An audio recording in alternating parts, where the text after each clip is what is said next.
तंत्र और यौन ऊर्जा का रचनात्मक रूप में किस तरीके से प्रयोग किया जाता है। तंत्र में ब्रह्मचर्य का बहुत महत्व होता है।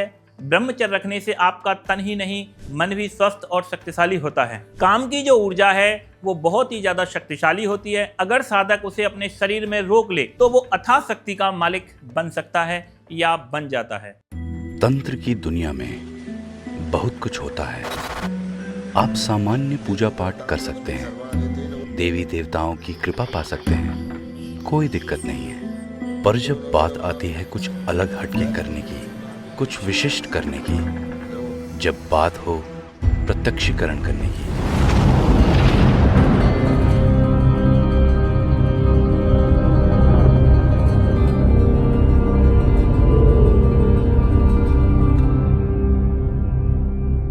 आदेश दोस्तों, मैं तांत्रिक हरीश कुमार आप सभी का अपने इस YouTube चैनल में स्वागत करता हूं। आज मैं आपको ब्रह्मचर्य और यौन ऊर्जा के बारे में कुछ ऐसी चीजें बताऊंगा जो शायद आपने कभी नहीं सुनी होंगी। इसके बारे में आपको कुछ ऐसी जानकारियां मैं आपको प्रदान करूंगा जो आपके बहुत काम आएंगे। हम जो भी कुछ खाते हैं पीते हैं उससे रस बनता है, रस से खून बनता है, खून से मांस और मांस से मज्जा बनती है, मज्जा से हड्डियों का निर्माण होता है, हड्डियों से मेद बनता है और मेद से अंतिम सप्त धातु बनती है वीर्य। वीर्य हमारी अंतिम सातवीं धातु होती है। तो पहले तो ये समझ लीजिए कि ये बहुत ही ज्यादा कीमती होती है, क्योंकि इसके शरीर में रहने पर शरीर बहुत ज्यादा शक्तिशाली होता है। इसके शरीर में रहने पे ओज पैदा होता है, चेहरे पर तेज पैदा होता है। वीर्य शरीर में रहता है तो शरीर से एक महक और खुशबू पैदा हो जाती है। तांत्रिक के लिए ये खुशबू ही बहुत सारी शक्तियों को आमंत्रित करती है। यानी ऐसा साधक अगर साधना करता है तो शक्तियां उसके समक्ष जल्दी प्रकट हो जाती हैं। जिस साधक का मन हमेशा ही काम में लगा रहता हो, हमेशा वासना में ही डूबा रहता हो,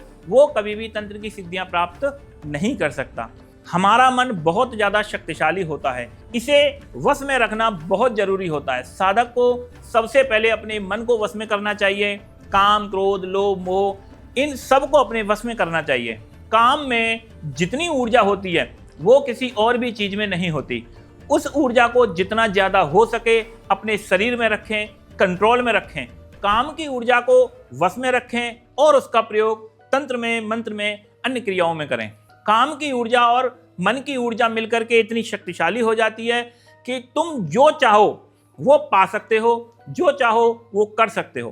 काम की ऊर्जा ये वो शक्ति है जिससे नए जीव की रचना होती है।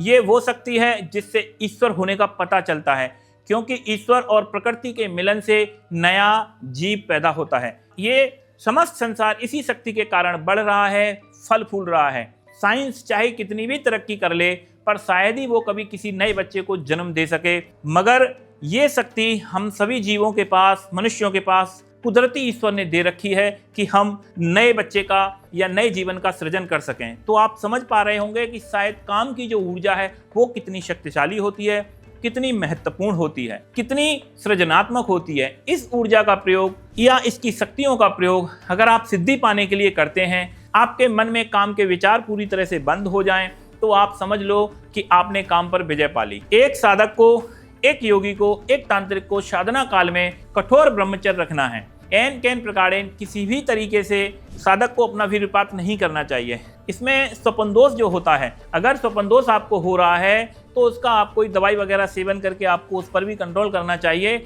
लेकिन अगर आप एक महीने में 1 या 2 बार आपको स्वपन दोष हो रहा है तो कोई दिक्कत किसी तरह की नहीं होती। साधना के दौरान यदि स्वपन दोष होता हो तो भी आपको होने देना है, आपको कोई चिंता नहीं करनी है। हम इसे एक मानसिक बीमारी समझ करके इग्नोर कर देते हैं, पर अपनी तरफ से आपको किसी प्रकार का मन में वासना का भाव नहीं आने देना है। देवी के साधक और हनुमान जी के साधक को ब्रह्मचर्य का विशेष ध्यान देना चाहिए। हनुमान जी के साधक को लाइफ टाइम मंगलवार के दिन कभी भी संभोग नहीं करना चाहिए। कुल मिलाकर के बात यह है कि जहां तक हो हमें अपने वीर्य की रक्षा करनी चाहिए। इससे आपका बल, बुद्धि, मेधा, स्मरण शक्ति, मानसिक शक्ति, शारीरिक शक्ति प्राप्त होती है। किसी भी तरह का तंत्र मंत्र सीखने के लिए आप लोग हमारे नीचे दिए हुए जो नंबर्स हैं, आप इन नंबर पे संपर्क कर सकते हैं और यहाँ आकर के आप लोग तंत्र सीख सकते हैं। आदेश दोस्तों।